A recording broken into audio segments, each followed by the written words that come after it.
Dia bukan orang asing. Aku yang membesarkannya. Aku yang memberinya nama. Tapi entah sejak kapan, tatapan itu berubah. Hangat tapi menakutkan. Sejak malam itu, setiap langkahnya mendekat, aku hanya bisa bertanya dalam hati. Apakah kasih bisa berubah menjadi sesuatu yang seharusnya tidak ada? Assalamualaikum warahmatullahi wabarakatuh. Halo teman-teman semua, apa kabar hari ini? Semoga selalu dalam keadaan sehat, bahagia, dan dilimpahkan rezeki yang berkah dari Allah Subhanahu wa Ta'ala. Seperti biasa, sebelum mulai cerita, tulis dulu di kolom komentar. Kalian sedang menonton dari kota mana malam ini? Aku senang banget karena setiap kisah yang aku bagikan ternyata ditonton dari berbagai daerah, bahkan sampai luar negeri. Dan jangan lupa ya, dukung terus channel ini dengan subscribe, like, dan share videonya, biar makin banyak orang yang bisa mengambil pelajaran dari setiap kisah yang aku ceritakan. Karena malam ini aku akan membawakan sebuah kisah yang lembut tapi penuh gejolak. Namaku Mira Pratiwi. Usiaku 44 tahun. Sudah 2 tahun aku hidup sendirian di rumah ini. Rumah besar yang dulunya penuh suara tawa dan langkah kaki suamiku, Bayu. Setiap pagi, aku masih bisa mengingat kebiasaannya. Mengetuk pintu kamarku pelan, sambil berkata, "Sarapan? Jangan lupa ya Mir." Kini, hanya jam dinding di ruang tamu yang mengucapkan salam pagi dengan bunyi TikTok yang berulang tanpa emosi. Sejak Bayu meninggal, aku berusaha mengisi hari dengan mengurus usaha kecil peninggalannya. Ada toko bahan bangunan di depan rumah. Masih berjalan, tapi tidak lagi seramai dulu. Aku lebih banyak menghabiskan waktu di dalam rumah. Menyiram tanaman, menata foto-foto lama, memasak lebih dari yang kubutuhkan, hanya agar ada alasan untuk tetap bergerak. Satu-satunya yang membuat rumah ini terasa hidup lagi adalah Davin, anak angkatku. Dia sudah bersamaku sejak umur 9 tahun. Kami menemukannya di panti asuhan. Seorang anak yang waktu itu terlalu pendiam untuk usianya. Bayulah yang waktu itu berkata, "Mungkin Tuhan memang menitipkan anak ini untuk kita." Dan ternyata benar, Davin tumbuh menjadi anak yang sopan, rajin, dan sangat berbakti. Dia tidak pernah membantah, tidak pernah membuat masalah, dan selalu menempatkan diriku dengan hormat. Bahkan setelah Bayu tiada, dialah yang menjadi penopang kecil di rumah ini. "Bu, saya belanja ya, nanti saya buatin teh hangat." Selalu begitu setiap sore, dengan senyum tipis yang membuat suasana jadi lebih ringan. Aku sering memandangnya dari jauh. Tubuhnya kini tegap, cara bicaranya sudah seperti pria dewasa. Sesekali aku berpikir, mungkin inilah perasaan yang seharusnya dimiliki seorang ibu. Bangga, haru, dan tenang. Tapi entah sejak kapan, ketenangan itu berubah. Ada sesuatu yang lain di antara kami, bukan pada niat, tapi pada getar kecil yang muncul tanpa alasan. Kadang, saat ia berdiri terlalu dekat di dapur untuk membantu memotong sayur, aku bisa mencium aroma tubuhnya. Campuran sabun dan kayu manis dari parfum murah yang biasa ia pakai. Dan aroma itu entah kenapa terasa menghangatkan dada. Aku menegur diriku dalam hati. "Mira, apa yang kau pikirkan? Dia anakmu." Namun malam-malam berikutnya justru memperburuk semuanya. Davin sering menemaniku di ruang keluarga. Kami menonton berita atau sekadar berbincang ringan soal pekerjaan. Ia duduk di kursi sebelahku, cukup dekat untuk membuat jarak di antara kami terasa tidak wajar. Tapi, siapa yang berani memulainya? Aku tidak. Dan setiap kali ia tertawa kecil, aku tersadar. Suara tawa laki-laki itu sudah lama tak kudengar sejak Bayu pergi. Satu malam, aku keluar ke halaman belakang untuk menjemur handuk. Langit mendung, angin lembab. Davin sedang memperbaiki keran air di dekat taman. Cahaya lampu taman memantul di wajahnya, menyorot rahang dan matanya yang tajam tapi tenang. Entah kenapa, langkahku terhenti. Aku menatapnya terlalu lama, sampai akhirnya ia menoleh. "Ada apa, Bu?" Aku tergagap. "Oh, enggak, cuma lihat kerannya udah beres atau belum." Ia tersenyum kecil. "Udah, Bu, airnya ngalir lagi." Aku membalas senyum, tapi dada ini bergetar tanpa alasan. Begitu masuk ke kamar, aku menatap cermin. Dan untuk pertama kalinya aku bertanya pada diri sendiri, apa yang sebenarnya sedang aku rasakan? Sejak malam itu, aku mulai menghindarinya tanpa alasan jelas. Tidak lagi duduk di sofa bersamanya, tidak lagi memanggilnya makan bersama di meja besar. Aku takut, bukan pada dia, tapi pada diriku sendiri. Tapi Davin justru semakin perhatian. Ia tahu kapan aku lelah, tahu kapan aku sedang diam karena pikiran, tahu kapan aku pura-pura baik-baik saja. Setiap kali ia datang membawa teh hangat, ia menatap mataku dengan cara yang berbeda. Lembut, tapi dalam. "Bu, jangan terlalu capek, Ibu butuh istirahat juga," katanya suatu sore. Aku hanya tersenyum kecil dan menjawab, "Iya, Nak," tapi di dalam hatiku, kata Nak itu mulai terasa seperti pelindung rapuh, seperti dinding yang perlahan retak oleh sesuatu yang lebih kuat dari logika. Malamnya, aku menulis di buku catatan kecil yang biasa kupakai untuk mencurahkan isi hati. Aku takut, bukan karena dia berubah, tapi karena aku juga ikut berubah. Mungkin bukan dia yang terlalu dekat, tapi aku yang sudah terlalu lama merasa sendiri. Angin malam menerobos jendela kamar, menggoyangkan tirai pelan. Aku menatap lengget-lengget dan berbisik dalam hati, "Bayu, kalau kau masih di sini, tolong jaga aku." Aku mulai kehilangan arah. Sudah beberapa minggu, aku merasa ada yang berubah. Davin masih sama seperti dulu. Sopan, perhatian, selalu menanyakan kabarku setiap pagi. Tapi di balik semua itu, ada sesuatu yang tak bisa kujelaskan. Tatapan matanya, cara dia melihatku, kini terasa berbeda. Tidak lagi sekadar seorang anak yang menatap ibunya, melainkan seorang pria yang menatap seseorang yang berarti lebih dari itu. Aku sering berpura-pura tak menyadarinya, pura-pura sibuk memegang gelas, pura-pura menunduk membaca ponsel, pura-pura tidak melihat senyum kecil di sudut bibirnya setiap kali mata kami bertemu. Tapi semakin aku mencoba mengabaikan, semakin kuat pula rasa canggung yang tumbuh di antara kami. Suatu sore, hujan turun deras. Aku duduk di ruang tamu, menatap keluar jendela. Rintik hujan menetes di kaca, menciptakan suara yang anehnya menenangkan, sekaligus menyayat. Davin datang membawa teh hangat. Seperti biasa, "Bu, saya buatkan teh jahe, biar gak masuk angin." Aku mengangguk pelan.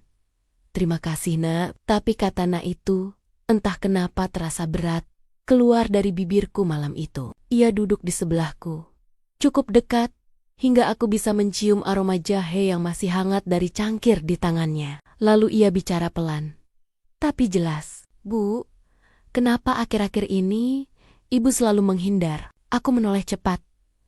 Jantungku berdegup keras. "Menghindar? Enggak kok. Ibu cuma lagi banyak pikiran." "Banyak pikiran? Atau banyak yang Ibu rasakan?" katanya sambil menatap mataku lurus-lurus. Aku terdiam. Tatapan itu tenang, tapi menekan. Matanya tak seperti dulu lagi. Ada sesuatu yang ingin keluar, tapi ia tahan. Aku tahu, karena aku juga menahannya. "Davin, jangan bicara yang aneh-aneh." "Saya nggak bicara aneh, Bu," katanya lembut. "Saya cuma pengen jujur." Aku berdiri cepat, pura-pura membereskan gelas di meja. "Sudah malam.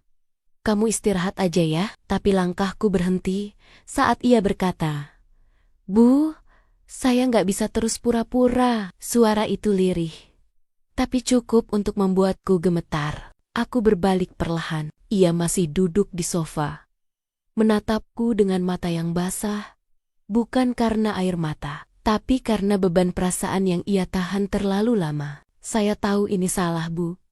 Tapi setiap kali lihat ibu sendiri, saya ngerasa pengin jagain, pengin ada di sisi ibu.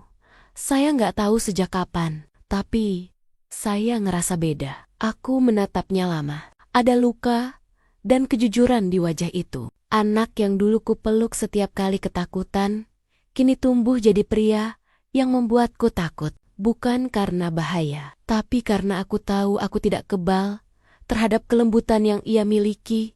Aku menarik napas dalam-dalam, berusaha tenang. Davin, dengar ibu baik-baik ya. Kamu, anakku, kamu yang paling ibu sayang. Tapi ada batas yang gak boleh kita lewati. Jangan rusak hubungan ini cuma karena perasaan sesaat. Ia menunduk, mengangguk pelan. Saya ngerti, Bu, tapi aku tahu dari nada suaranya, ia tidak benar-benar mengerti. Ia hanya berusaha menahan sesuatu yang jauh lebih besar daripada yang bisa diucapkan dengan kata-kata malam itu. Setelah ia masuk kamar, aku duduk lama di sofa tempat kami tadi berbicara. Cangkir tehnya masih di sana.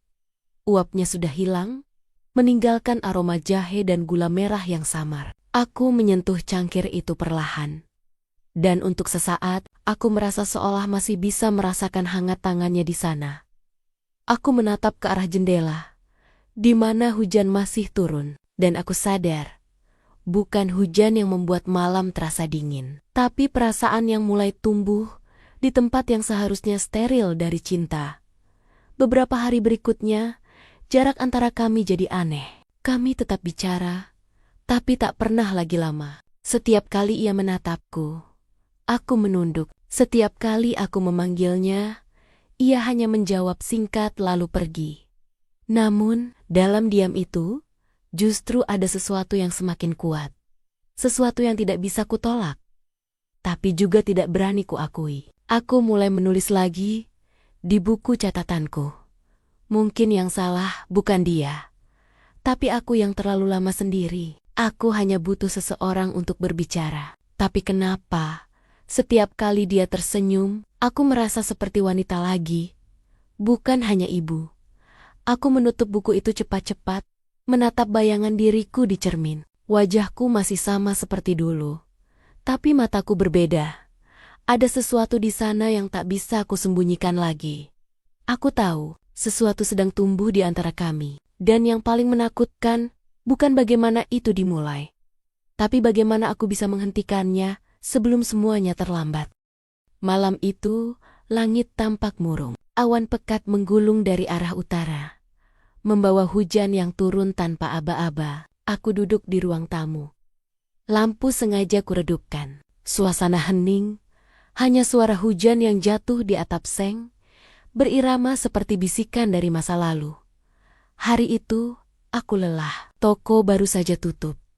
Dan kepalaku berat, menanggung pikiran yang tak mau diam. Tentang perasaan bersalah yang makin tumbuh.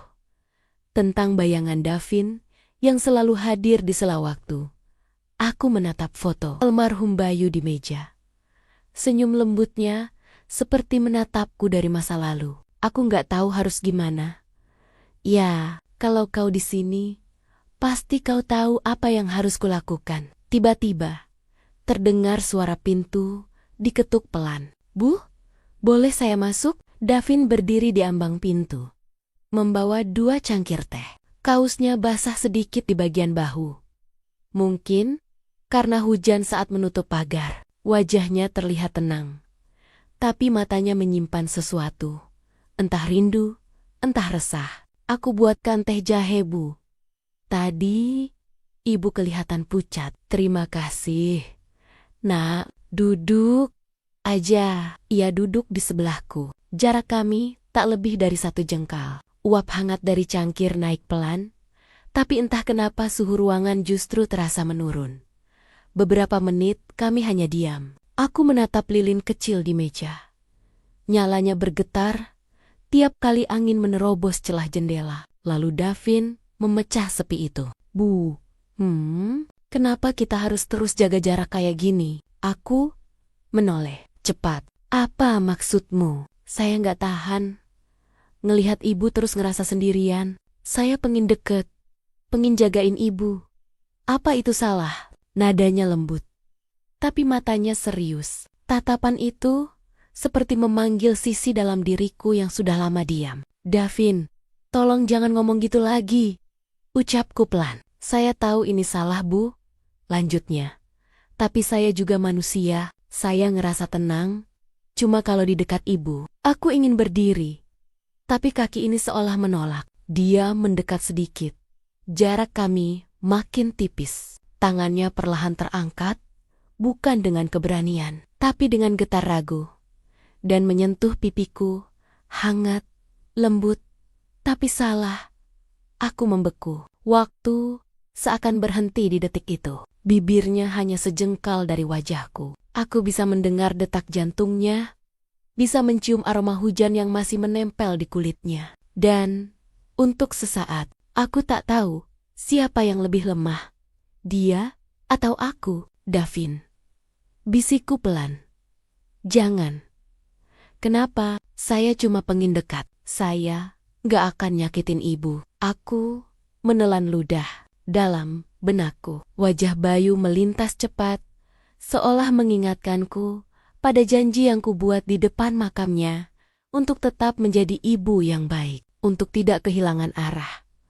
Dengan sisa tenaga yang kupunya, aku memegang tangan Davin dan menurunkannya perlahan dari wajahku. Davin, dengar, ini gak bisa terjadi. Kamu, anakku, kamu tahu itu?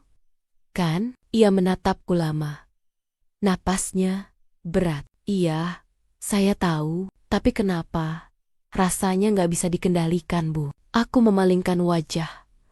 Air mata menetes pelan di pipiku. Karena kita manusia, Davin. Tapi manusia juga harus tahu kapan berhenti sebelum semuanya rusak. Ia menghela napas panjang, lalu berdiri. Maaf, Bu.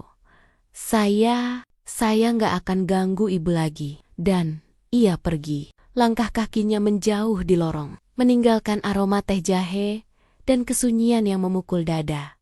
Aku duduk di sofa, memeluk diri sendiri. Air mataku jatuh, menetes ke punggung tanganku. Aku tak tahu harus sedih atau lega. Yang ku tahu hanya satu. Malam ini, sesuatu di antara kami sudah berubah. Hujan masih belum berhenti sampai subuh. Aku berdiri di jendela, memandangi halaman yang basah dan kosong. Setiap tetes air hujan terasa seperti penyesalan yang jatuh dari langit. Aku tahu, besok pagi kami akan bersikap seperti biasa. Ia akan tetap memanggilku ibu, dan aku akan tetap menyambutnya dengan senyum pura-pura. Tapi, di balik itu, kami berdua menyimpan luka yang sama. Luka karena pernah hampir menyeberang garis yang seharusnya tak pernah disentuh. Sudah seminggu sejak malam itu, sejak tatapan mata yang tak seharusnya terjadi, sejak jarak di antara kami berubah menjadi tembok tak terlihat. Davin masih di rumah, tapi seperti bayangan yang hanya lewat. Kami jarang bicara, jarang makan bersama. Bahkan langkah kakinya terdengar lebih pelan, seolah ia takut keberadaannya sendiri mengganggu. Aku mencoba bertingkah normal, menyiram tanaman, menonton sinetron sore, menyiapkan makan malam. Tapi semua terasa seperti akting. Rumah ini mungkin tampak sama bagi orang luar, bersih, rapi, hangat, tapi di dalamnya ada sesuatu yang membusuk perlahan. Rasa bersalah yang tak pernah selesai. Aku sering mendengar suara pintunya malam-malam. Kadang ia keluar ke halaman belakang sendirian, duduk di kursi taman sambil menatap langit. Dan setiap kali kulihat dari jendela, dada ini terasa sesak. Aku ingin bicara, tapi takut membuka luka yang baru saja kering di permukaan. Sampai suatu sore, aku tak tahan lagi. Aku mengetuk pintu kamarnya dengan tangan gemetar. Davin, ibu boleh masuk? Tak ada jawaban sejenak.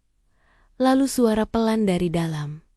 Masuk aja, Bu. Aku membuka pintu pelan. Kamar itu rapi, tapi suram. Davin duduk di tepi ranjang, menunduk, jemarinya meremas gelas kosong. Wajahnya pucat, matanya sayu, seperti seseorang yang menahan terlalu banyak hal. Davin, Ibu perhatikan kamu, akhir-akhir ini beda. Kamu?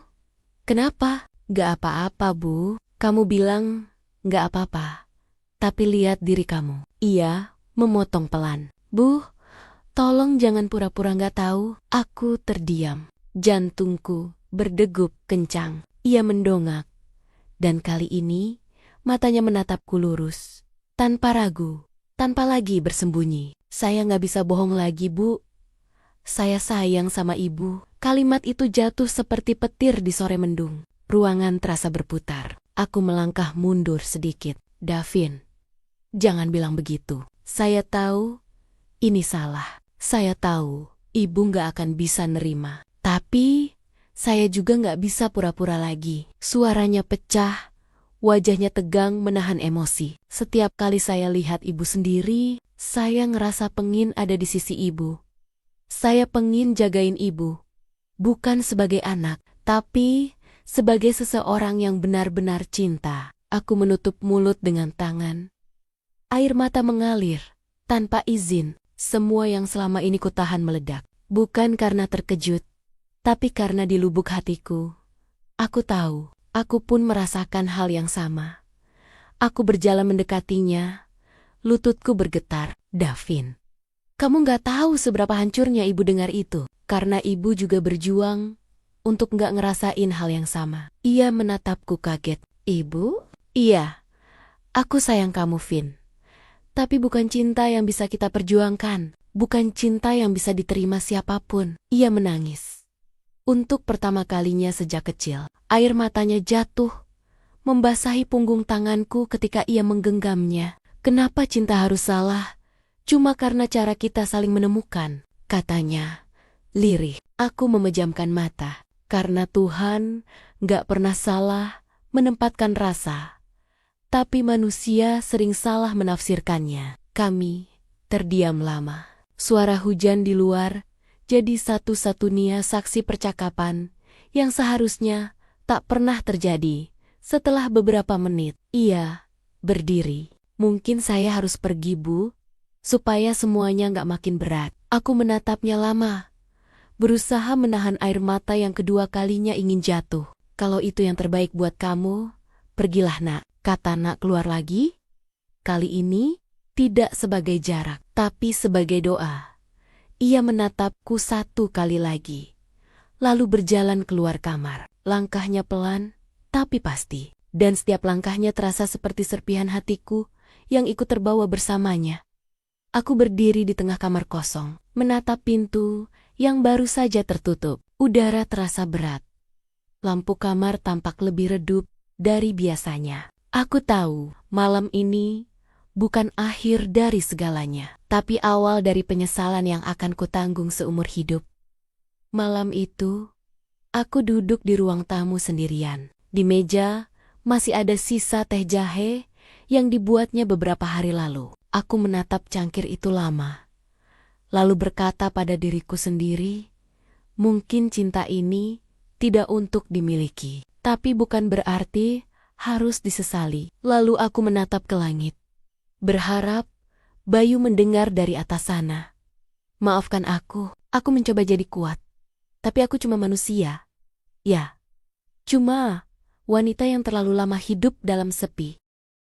Sudah 2 minggu sejak Davin pergi, rumah ini kembali sunyi.